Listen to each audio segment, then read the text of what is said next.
Good morning. My name is Kris and I'll be your worship leader today. Welcome to Buckman Bridge Unitarian Universalist Church, often abbreviated BBUUC. We'll start today with a little church business. The board is pleased to announce that Dr. Emily Townsend Cobb will be filling a recently vacated position as board trustee at BBUUC. She is the wife of Ryan Cobb and the mother of Melody and Elora. She is the first blind doctor of physical therapy in the country and has shattered barriers and built an impressive career. She's an avid runner and a triathlete and serves as a disability advocate. Emily brings a great deal of professional experience and resilience, complemented by a great wit and humor. She will be a valuable asset to the board. You can learn more about Emily next Sunday, as she will be our pulpit speaker, as well as sharing her musical skills with us at the piano.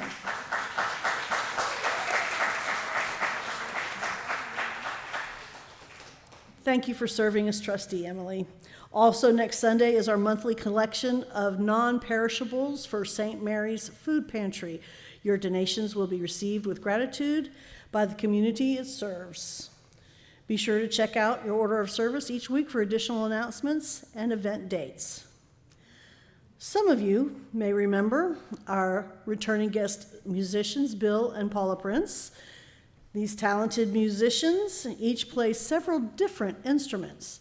With the first piece, we'll see Paula on the alto saxophone and Bill on the tenor sax playing All the Things You Are by Jerome Kern, arranged by Bill. Later in the service, Paula will be on the soprano sax and Bill will be on the clarinet playing Oblivion by Astor Piazzolla.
Thank you, Paula and Bill. That was beautiful. The opening words today are in the Gray Hymnal, number 660, written by the famous American philosopher, poet, essayist, abolitionist, and environmental scientist Henry David Thoreau. Best known for Walden, a book reflecting on simple living in nature, but also for his essay, Civil Disobedience, which advocates citizen disobedience against unjust governments. Thoreau died in 1862 at the age of 44. Today's reading is titled, To Live Deliberately. I wish to live deliberately, to front only the essential facts of life. I wish to learn what life has to teach, and not, when I come to die, to discover that I have not lived. I do not wish to live what is not life. Living is so dear. Nor do I wish to practice resignation unless it is quite necessary. I wish to live deep and suck out all the marrow of life. I want to cut a broad swath, to drive life into a corner and reduce it to its lowest terms. If it proves to be mean, then to get the whole and genuine meanness of it and publish its meanness to the world. Or, if it is sublime, to know it by experience and be able to give a true account of it. As the song leaders come forward and turn to hymn number 18 in the hymnal, please rise and body your spirit to sing the opening hymn. The words to What Wondrous Love are also on the screen.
And to turn the emotional coin around with joy and expectation, we've arrived at our time for all ages. I happily invite Beth Curtis, our Director of Lifespan Religious Education, to the pulpit.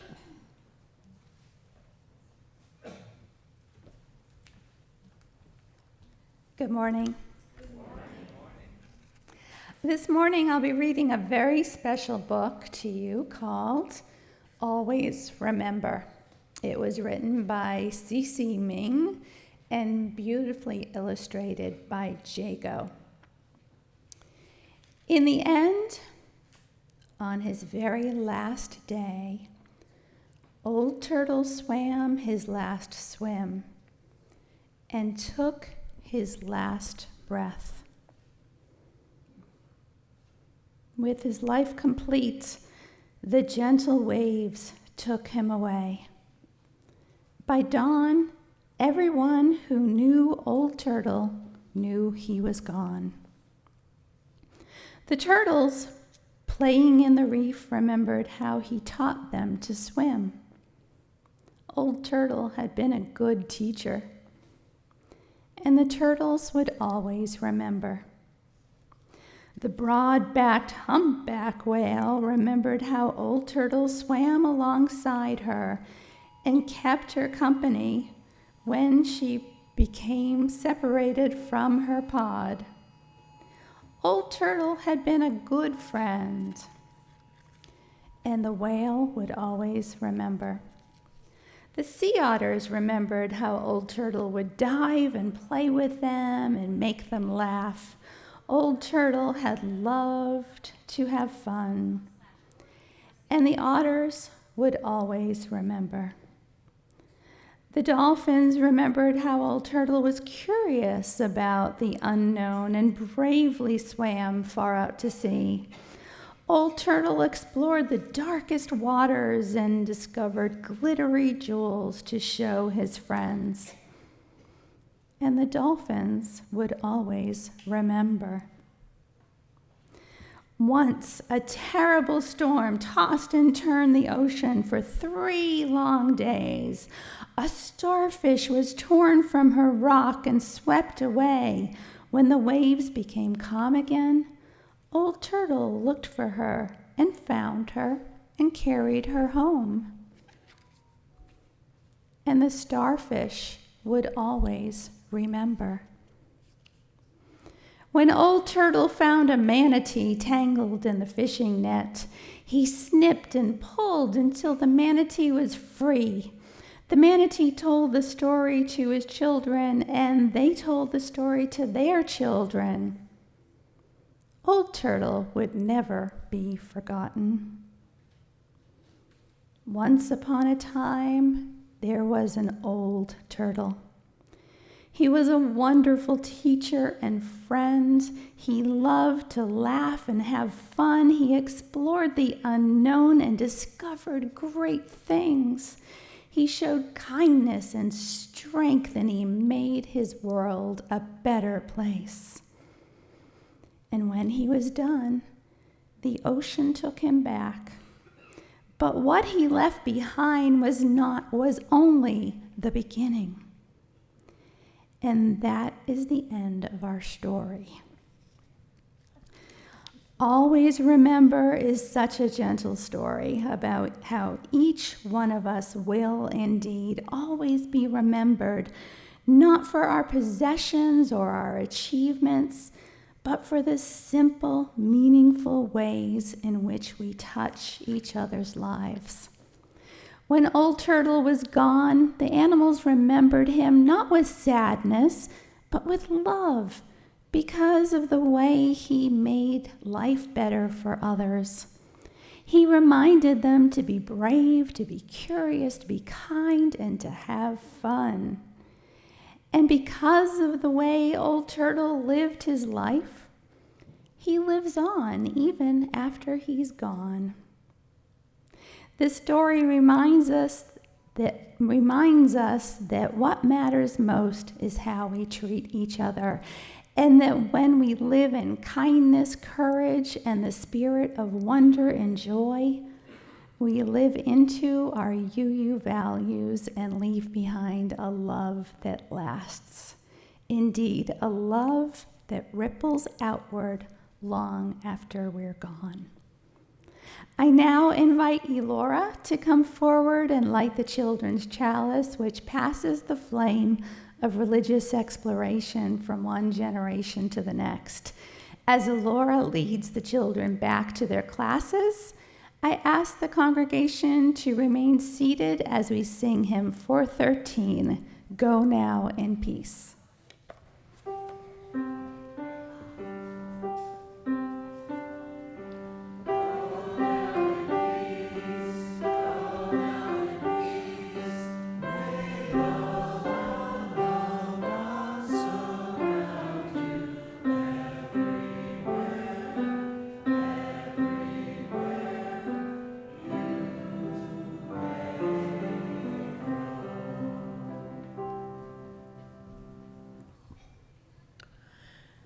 David Rulison has agreed to light our chalice for us this morning.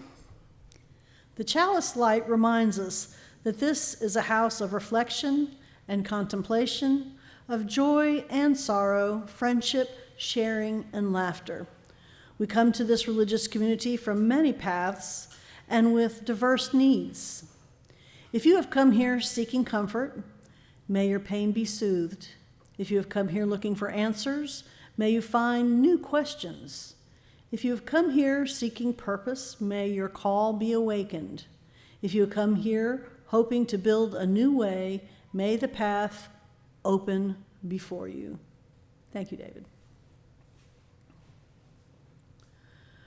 Welcome once again, everyone. It is not by chance that you arrived here today. You have been looking for something larger than yourself. Inside of you, there is a yearning, a calling, a hope for more, a desire for a place of belonging and caring. Through your struggles, someone nurtured you into being, instilled a belief in a shared purpose, a common yet precious resource that belongs to all of us when we share. And so you began seeking a beloved community, a people that does not put fences around love, a community that holds its arms open to possibilities of love, a heart home. My goodness. Skip to the next page. There we go. A heart home to nourish your soul and share your gifts. Welcome home. Welcome to worship. It's so good to see all of you here this morning. You are an essential part of our worship. Whether it's your first or your 51st Sunday in our midst, we are stronger because you are with us. We are one people of many beliefs, many origins, sexualities, and genders. We are human beings all growing, all learning, all loved just as you are. If this is your first time here, we're so glad you found us. We hope you stay and enjoy the refreshments provided after the service. If you would like to know more about Unitarian Universalism, we offer free classes to explore our faith. The welcome table at the entrance is a good place to start, and wearing a name tag helps us get to know you. Please feel free to speak with any member about BBUC. If they cannot answer your questions, they can point you to someone who can. If you want to know more about what's happening here in this congregation, in addition to the information in the order of service, we have a monthly newsletter, The Journey, and a weekly publication titled This Week, which goes out on Friday. And if you don't receive it yet, we will gladly put you on our mailing list. Unitarian Universalism has no shared creed or doctrine. We won't tell you what you must believe. We never tell you that there's one book, one path, or one way to religious truth. Instead, we will challenge you to discover how you find and make meaning for yourself. And we do this together in a supportive church community. We operate as autonomous congregations, connected as members of the Unitarian Universalist Association. We work democratically to govern our separate congregations. On the back of your order service lists how our association articulates the values we covenant to affirm and promote, with love as the power that holds the center together. On the screen and inside our order of service, you will find the Congregational Covenant developed by our BBUC community. Let us say it together. We covenant to engage one another with honesty, kindness, and respect, to value diversity, seek understanding of our differences, and practice gracious accountability with care, love, and empathy. We make these promises to those who are here and those yet to come, so that we may be a safe, welcoming, and beloved community of acceptance, learning, and transformation. Please rise, if willing and able, for the singing of the call to worship. The words are also on the screen and in the order of service.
Beautiful. Thank you both. It is wonderful and a mystery that our paths have crossed, that in the immensity of time, in the vastness of space, we coincide here. I am in awe at the ways in which our lives intersect and intertwine, at the beauty we create when we gather. May our coming together make us more compassionate, more just, more caring, and more loving. May our hearts and minds be open to this offering of our congregation. Let us marvel at the miracle of being here right now and the mystery that has brought us together. Today's offertory ushers are Marilyn Jones and Jessica Selby. May your generosity sustain and grow the life and mission of this church, and may we give in love and hope. The offering will be followed by hymn number 123.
Atlas by U.A. Fanthorpe.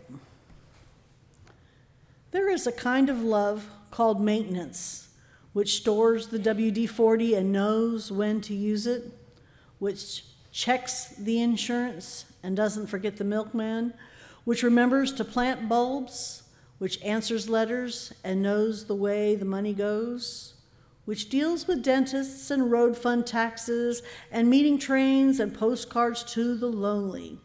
A kind of love that upholds the permanently rickety and elaborate structures of life, which is Atlas. For maintenance is the sensible side of love, which knows what time and weather are doing to my brickwork, which insulates my faulty wiring, which laughs at my dry, rotten jokes, remembers my need for glossing and grouting, and keeps my suspect edifice upright in the air, as Atlas did the sky. Our speaker today is a member of the worship team and a friend I've known for over 20 years. I could always spot her red Jeep in the parking lot or at a gathering and know Jennifer's here. As with anything we attach to, change is inevitable. With her sermon, Eulogy for Big Red, Jennifer, the pulpit is yours.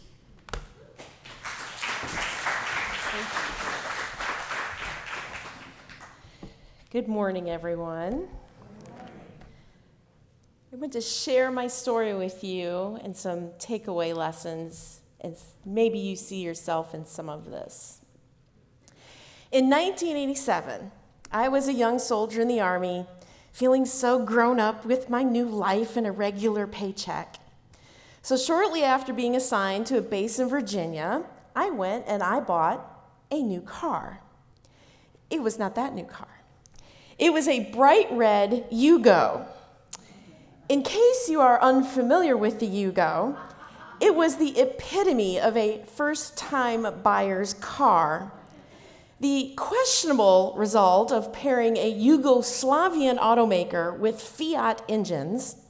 Yugos were small, incredibly cheap, and the definition of flimsy.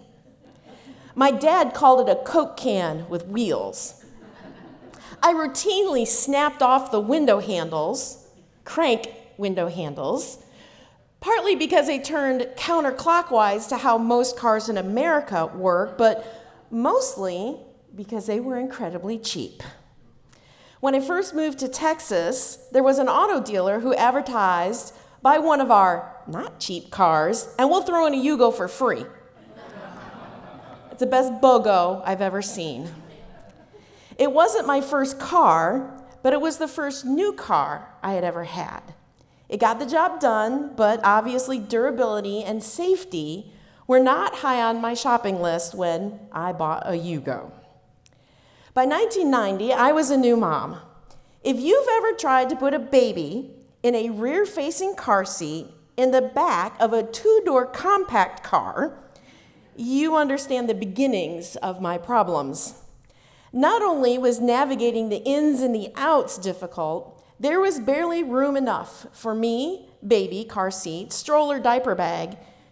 Groceries came home stacked in the front seat and on the floorboard. I was living in Texas with baby and Yugo when my mom, who lives in Michigan, sent me a newspaper clipping. You know, back when people actually read newspapers and wrote letters? It was an article about a Yugo that had flipped off of the Mackinac Bridge. For context, the Mackinac Bridge, for most of its span, similar to the Matthews span, has an open steel grating. It's not solid concrete. And the Mackinac Bridge is the only connection point between the upper and lower peninsulas of Michigan crossing the Straits of Mackinac. It is not uncommon for the bridge to be closed due to high winds that whip up between the two land masses. The black and white picture accompanying the article was taken from the shore. It depicted a barge with a crawler crane on top of it, moored not far from one of the bridge pilings, pulling up what appeared to be a mass of crumpled metal out of the lake. It looked like someone had just wadded the car up like a piece of paper. This poor Yugo had been on the bridge when the wind came up. While no other vehicles were affected and they never did close the bridge, the Yugo was so light that when the wind came up through the grate, it flipped the car off the bridge like you and I flip a solo cup. The lone occupant did not survive the impact, falling 200 feet to the surface of the water. I don't think my mom's intent was to scare the dickens out of me.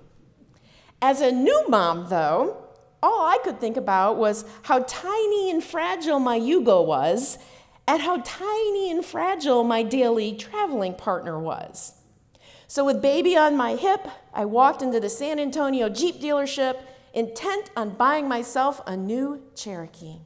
With 4 doors, a spacious cargo area, and excellent crash ratings, this was the vehicle for me. But wouldn't you know? The first salesman I met, after telling him what I was there for and what I was currently driving and what I did for a living, literally looked me up and down and said, "I don't think you can afford what we sell here." I was mortified, embarrassed beyond belief. I was not as savvy to the world or as sassy as I am now, because that only comes with experiences like the one I was having. I turned around, walked straight out of the dealership, getting baby back into the car seat and myself out of there as quickly as I could. Somewhere in the days after that encounter with the colossally rude Jeep salesman, I resolved that someday, some way, I would get my Cherokee. I ended up driving that Yugo until 1992, when I bought another new car. Not that one. A Chevy Cavalier, 5-speed manual transmission, no AC, no CD player, but we talked the salesman into adding a radio. Still a 2-door, but by then the baby was old enough to crawl in and out of the back seat by himself. I remember seeing the car on the lot with the price of $8,888 painted in giant loops across the windshield. And Jeeps still weren't in my price range. Fast forward to 1997. I was in college working on a bachelor's degree in construction, still driving the Cavalier. I landed a part-time job with a local asphalt company. A family-owned business, Mr. Ellis had a stellar reputation in the community. He owned his own asphalt equipment and had his own crews, but if a project needed big concrete culverts or any of that kind of drainage structures, he had a contractor named Roger. I met Roger the first time when he was putting in pipes and subsurface structures where there would eventually be a parking lot that Mr. Ellis's crews would pave. Roger had been in the business a very long time and mostly spent his time going to job sites, double-checking the survey points, and telling his crews what to do. His vehicle was a white, 4-door, 4-wheel drive Jeep Cherokee. And he drove that thing everywhere.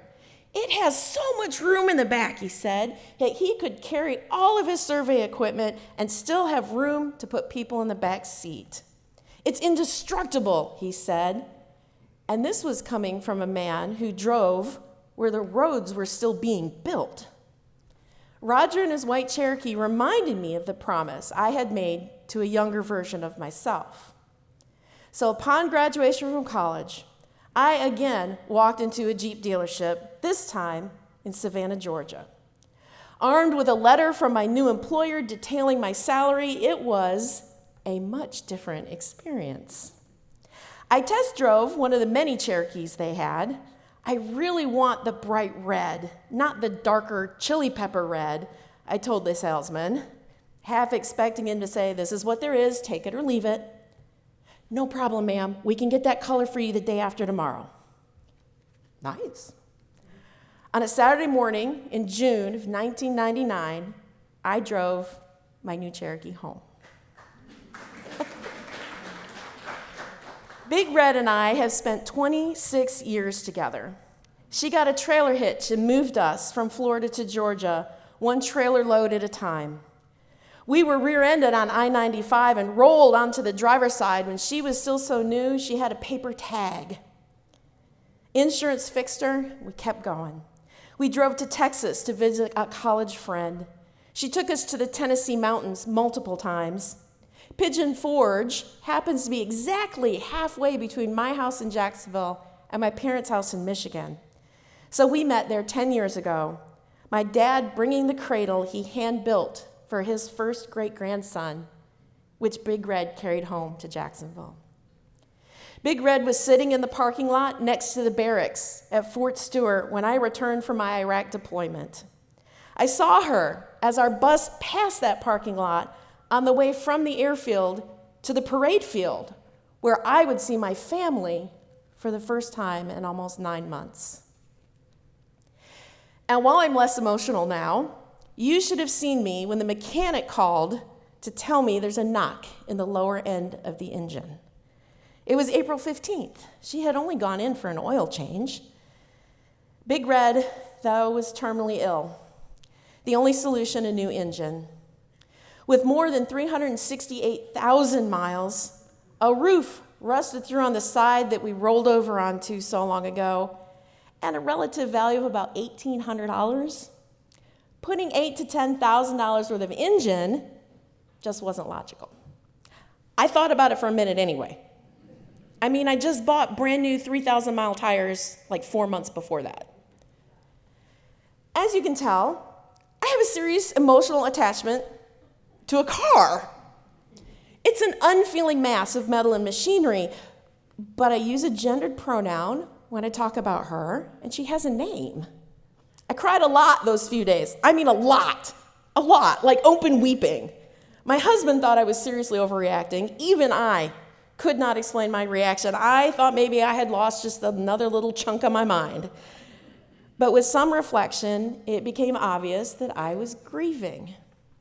And maybe you've experienced something similar, albeit less intense. Maybe there's an ability to let go of your child's first baby blanket, even though they're 40. Perhaps you have a set of dishes that belong to your great-grandmother that you would never dare use, but you also would never dare give away. There is a wobbly bookcase somewhere that somebody bought secondhand when they were in college that their spouse just wishes would go to Goodwill already. This phenomenon is not unusual, as it turns out, because when I don't understand something, I'm going to go do some research. Developing strong emotional attachments to inanimate objects is actually well documented in both psychology and consumer behavior research. Objects like cars or houses or even clothing often serve as an extension of the self. Rugged, outdoors type people buy four-wheel drive trucks. People deeply concerned about the environment often buy electric cars. Minivans are so closely identified with suburban family life that they're referred to as mommy pods. And I know I've never made a snap judgment about somebody based on what they drive. Have you? Things that have been in your life during significant life events also become physical reminders of those events, with memories both good and bad. A friend of mine kept her mother's clothes for years after her mother passed. And Big Red and I have been through so many things, happy and sad, fun and scary, that she's a literal, physical representation of my life's journey. It's also a very human thing to anthropomorphize objects, especially ones that you interact with daily.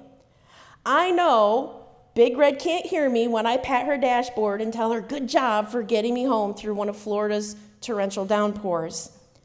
But giving objects names and talking to them deepens our emotional connections, even if we're doing it unintentionally or as a light-hearted show of gratitude. I've been known to speak kindly to my printer from time to time, although I don't know if the subsequent frustration when it still doesn't print leads to any emotional attachment, and I'm pretty sure swearing at it doesn't help either. Objects we own for a long time, like cars and houses, objects that play large roles in our day-to-day lives, they actually can become dear to us as they provide continuity, especially during times of change. Familiarity offers a sense of comfort and stability, even when life is chaotic. And finally, a person's investment of time and money in caring for an object can cause that object to have an outsized value to the owner. It's a cognitive bias that actually has a name. It's called the IKEA effect. And several studies have demonstrated that people will place disproportionately high values on things that they help create or maintain. And the IKEA effect was identified and named by Michael Norton of the Harvard Business School, Daniel Motion of Yale, and Dale O'Reilly of Duke, who published the results of 3 studies not so long ago in 2011. Although the phenomenon was identified as far back as 1959 by market researchers. Interesting that the people who specialize in selling us stuff figured this out before the scientists did. It all came about because Norton attended a Build-A-Bear workshop. If you're not familiar with that, Build-A-Bears, you go in, you pick the skins and the clothes, and you hand stuff the bear yourself, and you sew it up, and they charge you a lot of money for a teddy bear. And after he was done, he wondered, why was he willing to pay so much for a teddy bear that he had to build himself when he could have spent far less to just go buy one? This experience actually led him and his colleagues to design a series of experiments. One test gave a set of subjects a box of unassembled IKEA furniture. Some built their items carefully, and some just hurried through the exercise. A subset of that group was instructed to put the furniture together, then take it back apart. And at the end, all the subjects were allowed to bid on the item they had built, whether they built it and left it or they had built it and disassembled it. The ones who finished the project, regardless of whether they built it carefully or just kind of slapped it together, consistently offered to pay top dollar for their own work. As a control, another non-building group was brought in to bid on the same items. Guess what? Their prices were much lower, seeing nothing more than cheap IKEA furniture. And that's why they call it the IKEA effect. Other experiments subsequent to that one revealed that people who build things themselves will pay anywhere from 2 to 5 times more than people who are simply buying a finished object. Remember that next time you go to a craft fair. You really do love things you make yourself, and that is actually why Build-A-Bear, and probably IKEA as well, is so successful. But for all of those reasons, my experiences with Big Red fits. She's a physical reminder of my triumph of being treated as less than. She has been a reliable constant in a life of new jobs, layoffs, divorces, marriages, and hurricanes. She gained a name along the way, although for the life of me, I have no idea what that origin story was. And the IKEA effect is, I can attest, quite real. From performing simple oil changes to making radiator repairs in a driveway and watching YouTube videos to learn how to replace a burned out headlight switch myself, I put a lot of money and effort and personal time into her upkeep. And this experience has been a completely unexpected upheaval in my life. I would not have forecasted any level of trauma with needing to replace a vehicle, never mind the depth of sadness that I experienced. There is a silver lining, however. It's also been far more educational than I could have guessed. I've learned it can be hard for me to be kind to myself. I really felt silly and out of control for crying so much over a car. It's just a car. Although now I know there's lots of good reasons for those feelings. Any object can become an extension of yourself, and in that be a valid and critical expression of your identity. Losing that object means coming to terms with your perception of your identity in the greater world and your own idea of self-worth at times. It's been really hard to think of myself as someone who doesn't drive Big Red. But I also realize I have lived out my personal value of not being wasteful by literally using up something that many people replace every 5 years or so, although maybe not so much you use, because we're more conscious of those things. But when people ask me why I kept her so long, my answer was always, until the cost of upkeep exceeded the cost of buying a new one, there was no reason to buy another one. Not being a conspicuous consumer is part of my identity, manifested in the real world via my vehicle. I read a diet book once that encouraged the reader to really slow down during food prep. Appreciate the orange color of the carrot, the earthy aroma of the tomato, the pleasing texture of the food while you ate it. The author was deploying mindfulness to assist in weight loss. While that book didn't work for me, in a similar way, I can now recognize that there is something so deceptively simple about a common day-to-day part of my life as driving. My vehicle touches so many parts of my life. If I pay attention, if I be mindful, I actually find the holy in the mundane. My car serves as a nexus of experiences and relationships I previously never even thought about. The security guards at work asked about Big Red. They recognized that Jeep, and me as its driver when I had to go in to get a new parking sticker. I had no idea they knew that. I won't be seeing my mechanic of 15 years, Tony, as often. I'm sure he's glad we still have an older Mazda he needs to maintain, but I will get to meet and know the people who will service my new car. Because I did go buy a new car. I bought a GMC Terrain Denali with all the bells and whistles. And other than my house, it is the most expensive thing I have ever purchased. And despite the cost, it is highly unlikely that this vehicle will last 26 years. But it's also highly unlikely I will still be driving in another 26 years. It's an amorphous white blob that I keep losing in parking lots because they're full of other amorphous white blobs. But it's got cargo space, it's got a great safety rating, and so much more technology than anything that was built in 1999. It has 360-degree cameras, push buttons for your gear shift, and my favorite so far are the air-conditioned seats. It feels like I have gone from a covered wagon to the space shuttle. I haven't figured it out yet, but it will also park itself, both parallel and perpendicular. So thanks to technology, maybe I will be driving it when I'm in my 80s, and we will have our own 2.5 decades of stories to share. Thank you, and thank you, Big Red.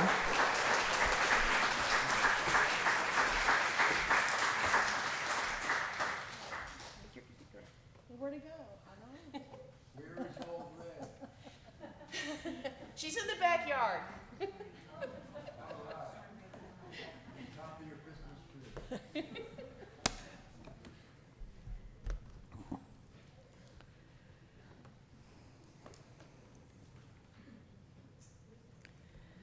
Will the song leaders return to the dais for the closing hymn, number 108? My life flows on in endless song. The words are on the screen.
David, will you return to extinguish the chalice?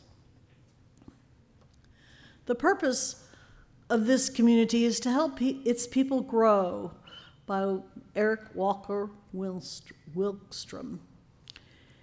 If you are who you were, and if the person next to you is who he or she was, if none of us has changed since the day we came in here, we have failed. The purpose of this community, of any church, temple, zendo, mosque, is to help its people grow. We do this through encounters with the unknown, in ourselves, in one another, in the other, whoever that might be for us, however hard that might be, because these encounters have many gifts to offer. So may you go forth from here this morning, not who you were, but who you could be. So may we all. We extinguish the chalice here that it might glow gently in our hearts. May it light your path as you leave this place. May it guide your way until we come together again. Amen, namaste, and blessed be.